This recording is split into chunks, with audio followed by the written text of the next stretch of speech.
안녕하세요. 파산관제인 홍현필 변호사입니다. 예, 오늘은 압류금지 재산 관련 규정을 민사집행법, 주택임대차보호법, 그 다음에 특별법인 국민연금법 이런 모든 조문을 한번 살펴보기로 하겠습니다.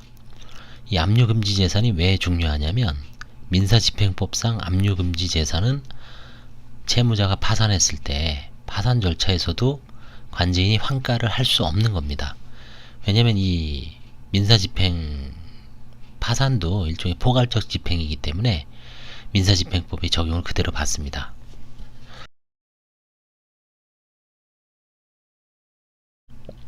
그래서 일단 개별 문제되는 조문을 한번 짚어줄 테니까 한번 상식적으로 잘 알아두시기 바랍니다. 먼저 민사집행법 제195조의 압류금지 물건 중 실무상 문제되는 것은 다음과 같습니다. 다 아실 필요는 없고 몇 가지만 찝어보겠습니다. 제195조 민사집행법입니다. 압류가 금지되는 물건.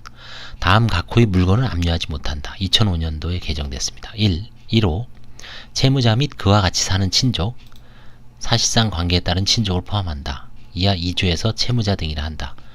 생활에 필요한 의복, 침구, 가구, 부엌기구, 그 밖의 생활 필수품.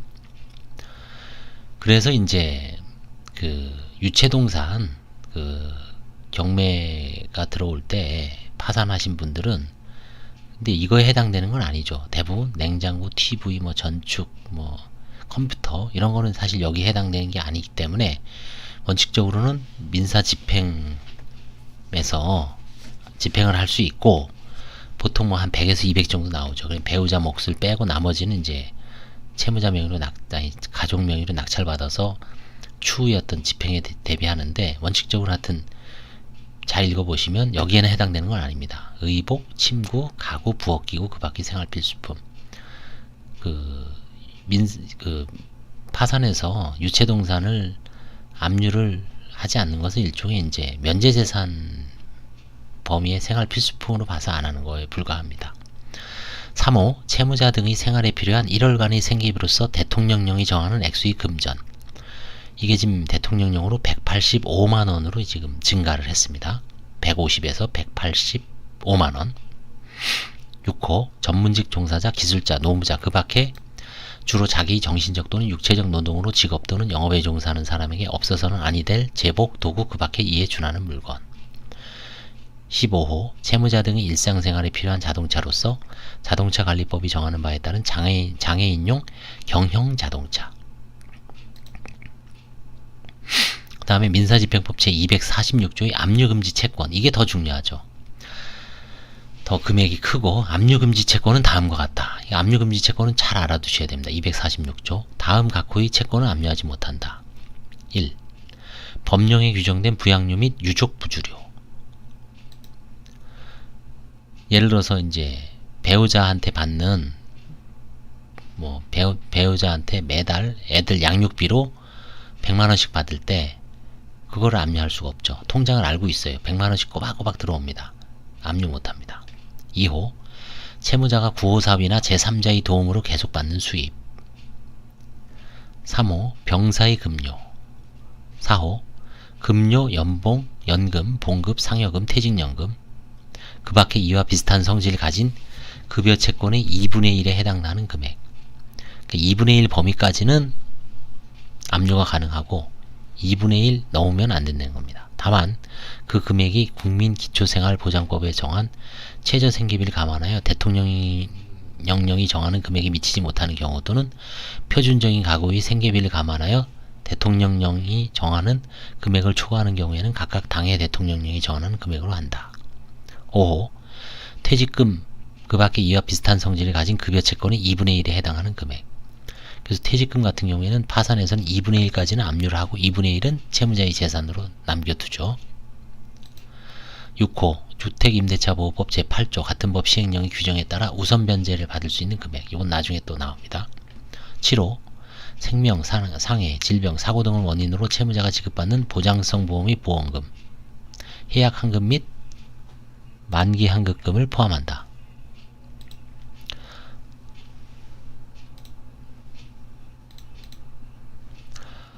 다만 압류금지 범위는 생계유지, 치료 및 장애 회복에 소요될 것으로 예상되는 비용 등을 고려하여 대통령령으로 정한다. 대통령령까지 봐야 됩니다. 8호 채무자의 1월간 생계유지에 필요한 예금 185만원입니다. 이거는 다만 그 금액은 국민기초생활보장법에 따른 최저생계비 제193호에 정한 금액 등을 고려하여 대통령령으로 정한다. 현재 대통령령으로 정한 생계유지에 필요한 1월간의 예금을 185만원으로 정하고 있습니다. 나중에 보겠습니다. 나오죠?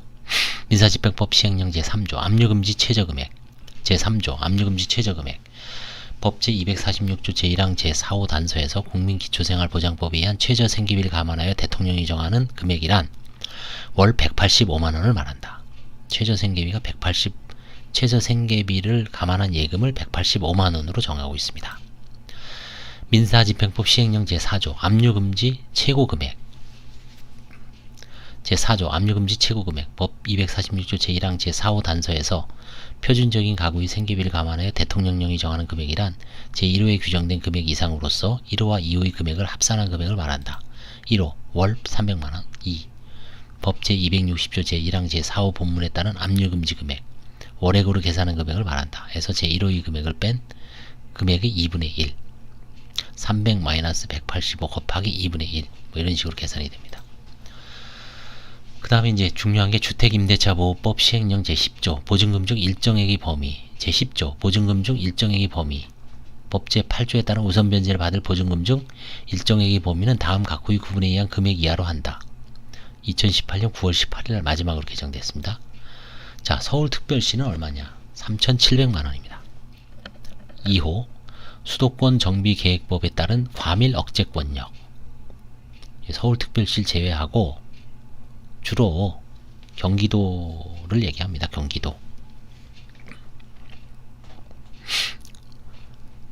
경기도 그 다음에 이제 여기에 세종특별자치시 용인시 및 화성시 얼마입니까? 3,400만원입니다. 300만원 차이 나죠.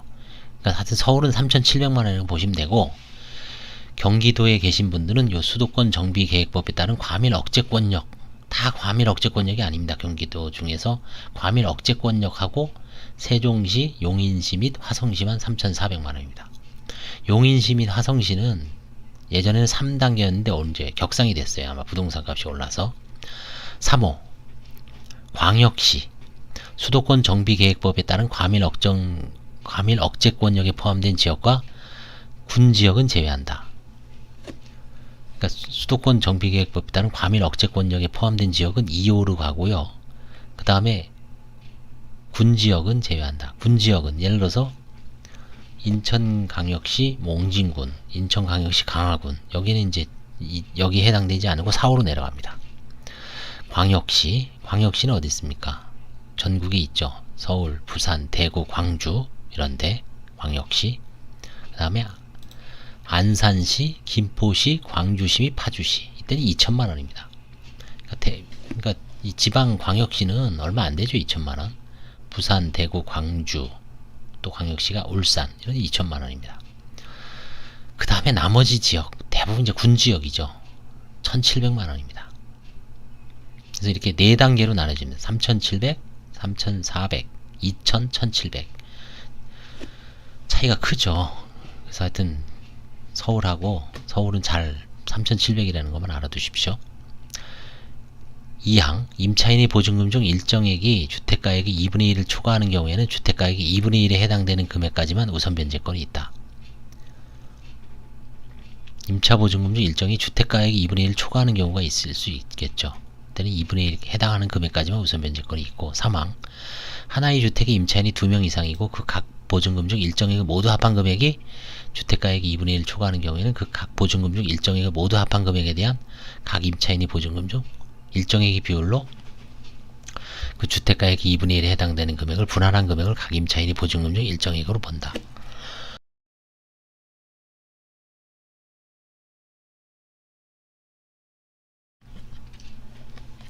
이 3항은 이제 다가구 주택이나 다세대 주택 거기에 이제 뭐 이렇게 쪼개서 막 하는 경우에 이제 해당되는 경우고 이건 실제 이제 경매에서 다닥다닥 붙어 있는 건물에 이제 해당되는 겁니다.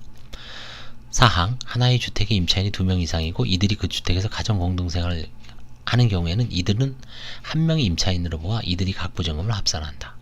당연한 거죠. 그 다음에 이제 주택임대차보험 시행령 제11조 우선 변제를 받을 임차인의 범위. 이게 법 8조에 따라 우선 변제를 받을 임차인은 보증금이 다음 각호의 구분에 의한 금액 이하인 임차인으로 한다. 서울특별시는 1억 1천만 원입니다. 그러니까 뭐 1억 7천 있으면 우선 변제가 해당이 안 되죠. 1억 1천만 원 이하의 임차인만 해당하는 겁니다. 그다음 두 번째, 수도권 정비계획법에 따른 과밀 억제권역 세종특별자치시, 용인시 및 화성시 2단계라고 하겠습니다. 1억 원입니다. 1억 원 이하인 임차인만 해당되는 겁니다. 그 다음에 3단계 3호 광역시, 안산시, 김포시, 광주시, 파주시 6천만 원입니다. 그 다음에 4단계는 얼마일까요? 그 밖의 지역은 5천만 원입니다. 이것도 4단계로 다 나눠져 있죠. 그 다음에 민사집행법 시행령 제6조 압류금지 보장성 보험금의 범위. 압류금지 보장성 보험금의 범위. 법 제246조 제1항 7호에 따라 다음 각호에 해당되는 보장성 보험 및 보험금, 해약환급금 및 만기환급금에 관한 채권은 압류하지 못한다. 사망보험금 중 1천만 원 이하의 보험금.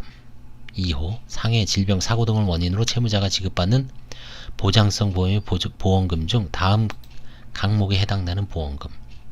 압류가 금지됩니다. 진료비, 치료비, 수술비, 입원비, 약제비 등 치료 및 장애 회복을 위하여 실제 지출되는 비용을 보장하기 위한 보험금. 한도는 없습니다. 이런 게. 이게 만약에 1억 정도 들어간다는 보험이라 그러면 전액 다 압류가 금지되겠죠. 나호 치료 및 장애 회복을 위한 보험금 중 감옥에 해당되는 보험금을 제외한 보험금의 2분의 1에 해당하는 금액. 이건 일종의 생활 안정을 위해서 이렇게 해놓은 것 같습니다. 3호 보장성 보험의 해약환급금 중 다음 항목에 해당하는 환급금. 가 민법 제404조에 따라 채권자가 채무자의 보험계약 해지권을 대행사하거나 추심명령 또는 전부명령을 받은 채권자가 해지권을 행사해 발생하는 해약환급금. 이거는 압류가 금지되어 있습니다. 감옥에서 규정한 해약사유 이외의 사유로 발생하는 해약환급금 중 150만원 이하의 금액. 그래서 이제 파상관제인이 150만원 이하의 해약환급금은 파산재단이 편입할 수 없습니다. 4호 보장성 보험의 만기환급금 중 150만원 이하의 금액. 그래서 150만원까지는 채무자한테 빼주고 나머지 만약에 만기환급금이 500만원이다. 그럼 150은 빼고 350까지만 하고요. 그 다음에 일반 해약환급금도 마찬가지로 150만원을 공제하게 되어 있습니다. 2항 채무자가 보장성 보험의 보험금, 해약환급금 또는 만기환급금 채권을 취득하는 보험계약이 둘 이상인 경우에는 다음 각호의 구분에 따라 제1호 각호의 금액을 계산한다. 이거는 뭐 별로 중요한 건 아닙니다. 그 다음에 특별법상 압류금지 채권을 보겠습니다. 국민연금법 제58조 급여를 받을 권리, 국민연금 급여를 받을 권리는 양도 압류하거나 담보로 제공할 수 없다. 그래서 이건 압류가 금지되어 있습니다. 수급권자에게 지급된 급여로서 대통령 정하는 금액 이하의 급여는 압류할 수 없다. 국민연금법 시행령 제44조 법 제58조 제2항에 따라 수급권자에게 지급된 급여로서 압류할 수 없는 금액 민사집행법 시행령 제2조 부문에 정하는 금액으로 한다. 민사집행법 시행령 제2조 압류금지 생계비. 이거는 얼마입니까? 185만원이라 그랬습니다. 185만원입니다. 예금도 185만원이고요. 공무원연금법. 공무원연금도 양도 압류 담보로 제공할 수 없습니다.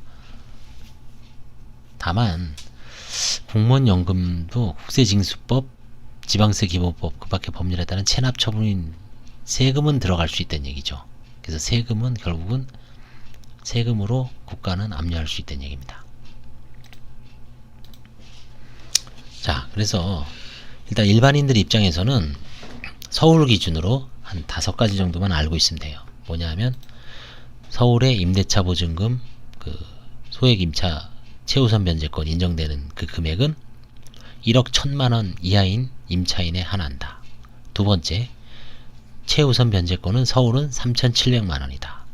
그 다음에 압류금지 예금은 185만원이다. 그 다음에 최저생계에 관한 최저생계비는 월 185만원이다. 그 다음에 보험해약환급금 기준은 150만원이다. 이 6가지만 잘 알아두시면 됩니다. 그래서 최저생계비가 185만원이죠. 그럼 파산재단에서는 면제재산은 6개월치입니다. 그래서 185 곱하기 6을 하면 616, 68에 48, 65, 30 1110만원까지는 면제재산 신청을 할 수가 있는 겁니다. 그래서 이 6가지를 반드시 알아두십시오. 예, 오늘은 압류금지 재산에 대해서 관련 규정을 한번 전체적으로 살펴봤습니다. 감사합니다.